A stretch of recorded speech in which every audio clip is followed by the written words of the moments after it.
Jake's POV. I was sitting on the wall surrounding the wyvern's base, looking out into the surrounding area.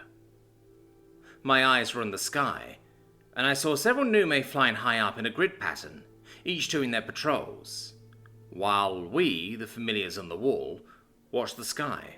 They watched the grounds for miles around. You're probably wondering why they don't watch the sky, since they're already up there. But it's harder to do than you think. Besides, they can see more of the ground from up there than we can from down here. From where I was sitting, yes, sitting, not standing, the Nume looked like little dots. To be honest, I don't think our real job is to watch the skies. I'm pretty sure it's to act as a last line of defense against ground attacks, but I don't know why they would bother lying about that. One of the other familiars, a big, hairy thing called a skeka, but not named, came over and sat beside me. He looked like a mountain goat crossed with a bulldog, and he was just as friendly. I put my hand on his back and started petting him, and he started to purr, which surprised me the first time it happened. I asked his owner if I could name it, but she felt uncomfortable with that and refused. That's been a trend lately, Nume feeling uncomfortable around me. For the past 4 months, ever since the attack by the court mages near the capital, and the team Suma travelled with died, I have noticed a lot of the Nume have been treating me differently. They've been treating Suma differently too, but she lies and says it doesn't bother her. "See anything, Jake?" Suma asked over our private connection. The connection was something only she and I could hear, and allowed us to talk without speaking aloud. "Everything still looks clear. What about you?" I asked back, still petting the skeka. "I see something to the east, about 15 seconds, she said. That's one of the ways the Nume denote distance, by how long it would take to fly from one point to another. If the distance is short enough, they'll use wingspans instead. Every second is about 20 or 30 meters. It is small and trying to hide. Can you see it?" I looked up at the sun, then quickly found east, then looked about where I thought she was talking about. "No, I don't see anything. Should I go take a look?" "No, I will alert the others," she said, and ended the connection. I watched as 2 of the 4 dots dived down in the distance, before hovering above a patch of trees, but I couldn't tell who they were. They stayed there for a few minutes before flying back up. "False alarm. It was just a wild animal," Suma said, and I sighed. Leaning against the skeka, my eyes started to get heavy. Before I knew it, I was hearing Suma's voice again, but it wasn't in my head this time. "Jake," she said. I opened my eyes and saw her, as well as 3 others, perched on the wall's railings nearby. Yes?" I asked. "Were you asleep?" 9, one of the Nume was Suma, and a member of our squad, asked. "No, I was resting my eyes." "For how long?" Odin's, another member of our squad, wondered. I looked up at the sun, which had moved about 3 inches in the sky, then back at them. Not long. "If I do not get to sleep during a patrol, neither do you." Ro, another member of our squad, joked. "When you did not answer, I decided to come check on you," Suma said. "Sorry." I stood up, accidentally waking the skeka too.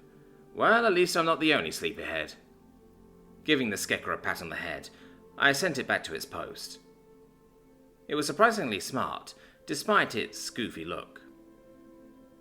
"We need to get back to patrol," Odin said, and glanced over to Suma. "We'll give you a moment." With that, the 3 of them flew off, leaving Suma and I alone on the wall. "Are you still not sleeping well?" she asked. I shook my head. "Is it more nightmares?" I took a deep breath. It's always the same one. "Jake, you know if you ever want to talk about them, I will listen." "Thanks, I know. Would you mind summoning me real quick so I can wake up?" I asked, and she agreed. She basically performed a summoning spell, causing me to fade away for a moment, then reappear beside her. With that, the magic of the summoning restored my energy, waking me up. Jake, I have summoned you at least twice a day for several days now. When was the last time you slept? I don't need to sleep if you keep summoning me, I pointed out. Suma sighed. Please try to sleep tonight. Going this long without it cannot be healthy. I'll be fine. Jake? Fine. I'll sleep tonight. Thank you.